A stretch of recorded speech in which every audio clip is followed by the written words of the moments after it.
तो आज की वीडियो में मैं बात करने वाली हूँ कि अगर आप बैंक में क्लर्क बनना चाहते हैं तो बैंक में क्लर्क कैसे बन सकते हैं, क्या एलिजिबिलिटी होनी चाहिए आपके पास में, किस तरह से एग्जाम होता है, क्या सैलरी होती है, सब कुछ जानेंगे आज के इस वीडियो में। तो चलिए स्टार्टिंग कर लेते हैं आज के इस वीडियो की।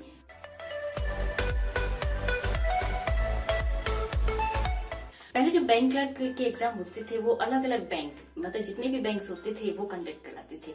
लेकिन कुछ सालों से आईबीपीएस, ठीक है, आईबीपीएस क्लर्क का एग्जाम कंडक्ट कराता है, ठीक है, और उसमें सारे बैंक पार्टिसिपेट करते हैं। यानी कि जो आईबीपीएस है वो कंबाइंड एग्जाम कहलाता है और इसमें सारे बैंकों की पोस्टेज होती है, ठीक है। यानी कि आईबीपीएस अब सारे बैंकों का कंबाइंड एग्जामिनेशन कराता है, ठीक है। तो अगर आप क्लर्क बनना चाहते हैं बैंक में तो सबसे पहले तो आपको जो आईबीपीएस की रिक्रूटमेंट वैकेंसीज निकलती हैं, एवरी ईयर निकलती हैं आईबीपीएस क्लरिकल रिक्रूटमेंट, वहां पर आपको अप्लाई करना पड़ेगा। इसके लिए क्वालिफिकेशन क्या होगी, तो बैंक क्लर्क एग्जाम के लिए एलिजिबिलिटी होनी चाहिए आपके पास में ग्रेजुएशन, ठीक है।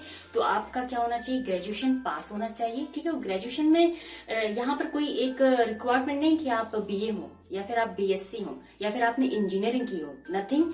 आपके पास कोई भी डिग्री हो, बीए भी चल जाएगा, ठीक है, बीएससी भी चल जाएगा, इंजीनियरिंग की डिग्री भी चल जाएगी, ठीक है। अगर आपने बी फार्मा भी किया है तब भी चलेगा, मतलब आपके पास ग्रेजुएशन डिग्री होनी चाहिए। अब आपने किसी भी ब्रांच से की हो उससे कुछ भी फर्क नहीं पड़ेगा, यानी कि आपके पास में कोई लिमिटेशन नहीं कि हाँ आपने इस सब्जेक्ट से डिग्री ली हो तभी आप आईबीपीएस क्लर्क एग्जाम को दे सकते हैं, ठीक है।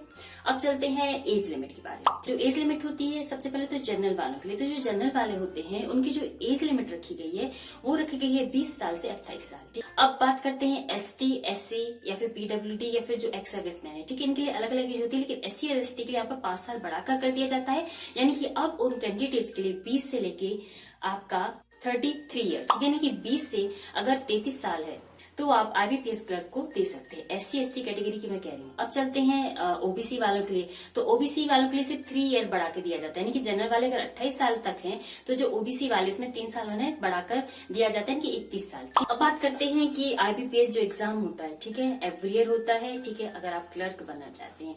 अब बात करते हैं कि कितनी बार एग्जाम दे सकते हैं, 1 बार, 2 बार, 3 बार, 4 बार, कितने बार, ठीक है। तो यहाँ पर आईबीपीएस ने कोई भी लिमिट नहीं रखी है। कोई भी लिमिट नहीं रखी का मतलब है कि जब तक आपकी एज नहीं हो जाती, मान के चले आप 20 साल के हैं, ठीक है, और 20 साल के होते होते आप 28 तक पहुंच गए ऐसे जनरल कैटेगरी और आपका नहीं होता है, ठीक है, अगर नहीं होता और आप 28 साल के हो चुके हैं तो उसके बाद में आप इस फॉर्म को फिलअप नहीं कर पाएंगे, क्योंकि एज लिमिट मैंने बताई थी कि एज लिमिट है 28। लेकिन यहाँ पर ये बात हो रही है कि 1 बार दे सकते, 2 बार तो नहीं। जब तक आप क्लियर नहीं करते हैं तब तक आप इस एग्जाम को दे सकते हैं, बस तब तक जब तक कि आपकी एज नहीं हो जाती, ठीक है। तो यहाँ पर अटेम्प्ट के लिए बहुत सारे ऑप्शन है, यानी कि आप जब चाहे दे सकते जब तक आपका सिलेक्शन नहीं हो सकता। अब एज हो गई, एलिजिबिलिटी हो गई, ठीक है, अटेम्प्ट हो गए। अब हम बात करते हैं कि जो आईबीपीएस क्लर्क एग्जाम होता है पैटर्न क्या होता है, किस तरह से एग्जाम होता है, ठीक है। तो सबसे पहला जो एग्जाम होता है वो होता है ऑनलाइन, ठीक है। तो ऑनलाइन एग्जाम होता है CW, यानी कि कॉमन रिटन एग्जाम यहाँ पर लिया जाता है। ऑब्जेक्टिव टाइप का एग्जाम होता है और ऑनलाइन लिया जाता है। अब कितने पार्ट होते हैं इस एग्जाम के, तो देखिए जो आईबीपीएस क्लर्क होता है उसके एग्जाम के 2 पार्ट होते हैं। 2 पार्ट कौन कौन से होते हैं, फर्स्ट पार्ट जो होता है उसमें आपको होता है प्री एग्जाम देना होता है एंड उसके बाद आपका होता है मेंस एग्जाम होता है, ठीक है। तो प्री और मेन के बाद क्या, ठीक है। तो सबसे पहले ये जान लीजिए कि अगर आप प्री देते हैं तो जो प्री एग्जाम होता है वो क्वालिफाइंग होता है, उसके नंबर आपके आगे जो मेरिट लिस्ट बनेगी उसमें काउंट नहीं किए जाते हैं, ठीक है। तो प्री एग्जाम क्वालिफाइंग होने के बाद आपका होता है मेंस, ठीक है। तो प्री भी क्वालिफाई जितने लोग कर पाते हैं उस हिसाब से फिर उन्हें मेंस में भेजा जाता है, और मेंस जब आप क्वालिफाई हो जाते हैं तब उसके बाद डायरेक्ट आप सिलेक्ट हो जाते हैं एज ए क्लर्क। अब डायरेक्ट सिलेक्ट हो जाते का मतलब है कि आईबीपीएस क्लर्क में इंटरव्यू नहीं होता है, मेरिट बेस पर आपका सिलेक्शन हो जाता है। यानी कि आपका जो मेंस आपने जब क्लियर कर लिया है तो मेंस क्लियर होने के बाद में अगर आप मेरिट लिस्ट में आ गए तो आपको डायरेक्ट पोस्ट दी जाती है, यानी कि यहाँ पर आपका कोई भी इंटरव्यू नहीं लिया जाता है, मेरिट बेस पर आपका सिलेक्शन हो जाता है। अब बात करते हैं कि प्री एग्जाम कितने मिनट का होता है, कितने घंटों का होता है, क्या सब्जेक्ट होते हैं। तो देखिए जो प्री एग्जाम होता है वो ओनली 1 आवर्स का होता है, यानी कि सिर्फ आपके पास में 60 मिनट होते हैं। 60 मिनट में आपको कौन कौन से सब्जेक्ट करने पड़ते हैं वो देखिए। सबसे पहले आपको आता है इंग्लिश, ठीक है। इंग्लिश में वही आएगा आपका वर्ब एबिलिटीज हो गई, ठीक है, जितनी ग्रामर होती है वो सब आएगा। उसके बाद आपके आता है सेकंड जो आती है वो आती है रीजनिंग, ठीक है। रीजनिंग के बाद में आपका जो थर्ड आता है वो होता है क्वांटिटेटिव एप्टीट्यूड या न्यूमेरिकल एबिलिटी आप कह सकते हैं, ठीक है। तो इन सभी के लिए आपके पास 1 आवर्स का टाइम होता है। 1 घंटे में आपको जो पेपर है वो सॉल्व करना होता है, ठीक है।